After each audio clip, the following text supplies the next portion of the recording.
Hello guys, स्वागत है आपका हमारे चैनल पे। आज के वीडियो में हम बात करने वाले हैं स्टील चेकिंग कैसे होता है और स्टील चेकिंग में कौन कौन सा पॉइंट क्लाइंट चेक करने आता है तो कौन कौन सा पॉइंट चेक करता है और कौन कौन सा पॉइंट को यदि आप अच्छे से स्टील बाइंडिंग वर्क और फिक्सिंग वर्क करवाते हो तो आपको कोई डिफ़िकल्टी नहीं होती है और क्लाइंट से डांट सुनने को आपको नहीं मिलती है। यदि आप सिविल साइट इंजीनियर हैं तो आप स्टील वर्क कराते हैं, शटरिंग वर्क करवाते हैं, सेंटरिंग वर्क, कंक्रीट वर्क, बहुत सारे टाइप के वर्क आप करवाते हैं साइट पे, तो उसमें से एक स्टील वर्क होता है जिसमें फ़िक्स किया जाता है बाइंड करके। जो भी बीबीएस के अकॉर्डिंग हमारा स्टील रहता है उसी बीबीएस के अकॉर्डिंग हम स्टील को फिक्स करते हैं, प्लेस करते हैं। बीबीएस का मतलब होता है कि बार बेंडिंग शेड्यूल, जो ड्राइंग में भी दिया होता है और ड्राइंग के अलावा एक अलग से भी हम बीबीएस बनाते हैं। एक सिविल साइट इंजीनियर ड्राइंग के एक हेल्प से एक बीबीएस बनाता है और उसी बीबीएस के अकॉर्डिंग स्टील बाइंडिंग और फिक्सिंग वर्क होता है। तो जब स्टील बाइंडिंग और फिक्सिंग वर्क कंप्लीट हो जाता है तो उसमें कौन कौन सा पॉइंट आपको इम्पोर्टेंट रखना चाहिए तो आज के वीडियो में हम शेयर करेंगे। तो चलिए वीडियो को स्टार्ट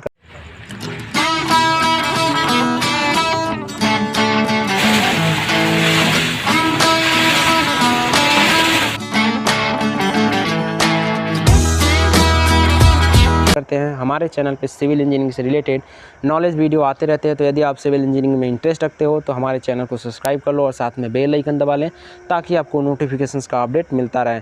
तो आज के वीडियो में हम 5 पॉइंट बताएंगे कि जब भी स्टील चेकिंग होने आती है तो वो 5 पॉइंट कौन सा है। तो आइए जानते हैं। तो सबसे फर्स्ट है कि आपका जो शटरिंग वर्क होता है उसमें कवर ब्लॉक प्रॉपर होना चाहिए।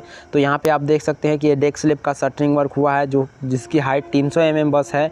तो उस 300 mm में भी आपका जो कवर ब्लॉक है वो लगना चाहिए ताकि जो भी आपके ड्राइंग में कवर दिया होगा वो कवर ब्लॉक आपको प्रॉपर लगाना है। जैसे कि 50 mm का इसमें कवर दिया गया है तो उस 50 mm को आपको कवर को लगा के रखना है ताकि जब भी स्टील चेकिंग होने आए तो आपका प्रॉपर कवर मिले साइड में। नेक्स्ट आपको लैपिंग का ध्यान देना है क्योंकि लैपिंग 50D 60D का होता है। तो यहाँ हमारा 50D का हो रहा है। तो यहाँ पे आप देख सकते हैं कि यहाँ से लेकर के यहाँ तक लैप दिया गया है जिसको 50D, ये 10 का सरिया है, 10 mm का बार लगाया गया है। तो 10 mm के बार में 600 का लैप आता है। तो यहाँ पे 600 का लैप प्रॉपर दे दिया गया है क्योंकि स्टील चेकिंग करने जो भी क्लाइंट आता है, क्लाइंट का इंजीनियर आता है, वो लैप का भी देता है। तो ये सेकेंड पॉइंट है कि आपको लैप को प्रॉपर देना है। लैप जो भी आता है 600 का, तो यहाँ पे 600 का लैप प्रॉपर दिया गया है। और तीसरी चीज़ें, तो जो भी स्टील बाइंडिंग हुआ है वो प्रॉपर हर जगह पे जहाँ पे भी जॉइंट है वहाँ पे आपको बाइंडिंग वायर से बांधना ज़रूरी होता है। आप कहीं भी मिस नहीं कर सकते क्योंकि वो स्टील चेकिंग करने जब भी देखता है तो उसको बहुत सारी पॉइंटें पता रहती है। तो आपको यदि आप गलत तरीके से काम करवाएं हैं, यहाँ पे देखिए कि सारा जो है वो बाइंडिंग वायर से बांध दिया गया है ताकि कोई प्रॉब्लम ना हो। टॉप में भी और बॉटम में भी, आप नीचे भी देख सकते हैं, यहाँ पे टॉप में भी और बॉटम में भी यहाँ पे बाइंडिंग वायर से प्रॉपर हर एक जगह पे बांध दिया गया है। जो टॉप का steel binding steel fixing work हुआ है उसमें भी और जो बॉटम का स्टील फिक्सिंग वर्क हुआ है उसमें भी प्रॉपर तरीके से बांध दिया गया है।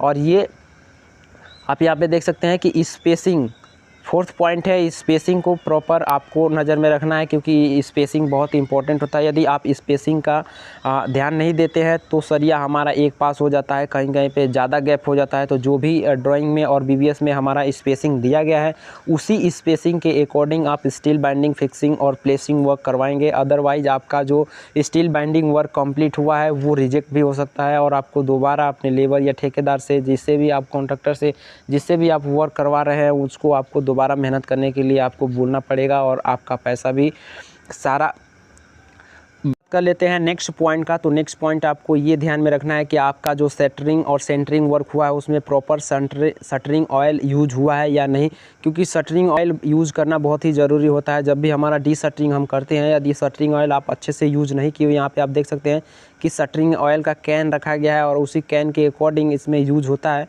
तो आपको शटरिंग ऑयल प्रॉपर यूज़ करवाना है और शटरिंग ऑयल के नाम से एक ऑयल आता है उसी को आपको यूज़ कराना है। बहुत जगहों पे, बहुत सारे साइट पे आप देखते हैं कि वो ब्लैक वाला जो इंजन का जला हुआ ऑयल रहता है उसको यूज़ करते हैं, बट वो शटरिंग ऑयल नहीं होता है। शटरिंग ऑयल वाइट कलर का होता है और उसी को क्लाइंट अलाउ करने के लिए बोलता है। तो आप शटरिंग ऑयल का प्रॉपर ध्यान में आपको रखना चाहिए।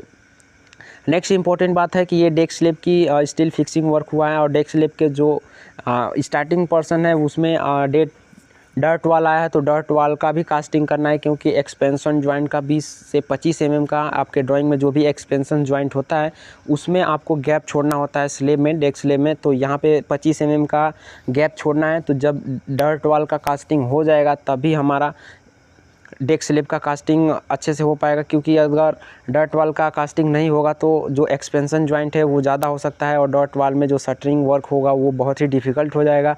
तो ये आपको इम्पोर्टेंट रखना है कि आपका जो डेक स्लेब का या जो भी स्ट्रक्चर का कास्टिंग है वो किस पोर्शंस पे है स्ट्रक्चर के, मीन्स के डेक स्लेब का कास्टिंग है तो ये A1 साइड में है तो यहाँ पे डर्ट वाल का कास्टिंग करना बहुत ही ज़रूरी है। तो ये 5 पॉइंट है आपको बिल्कुल ध्यान में रखना है steel binding, fixing and placing work करवाते समय, और अपने जो भी आपका कॉन्ट्रैक्टर है, ठेकेदार है, उनको आपको बता के प्रॉपर कोऑर्डिनेट करके ही स्टील बाइंडिंग और फिक्सिंग वर्क कराएं ताकि आपको कोई दिक्कत ना हो।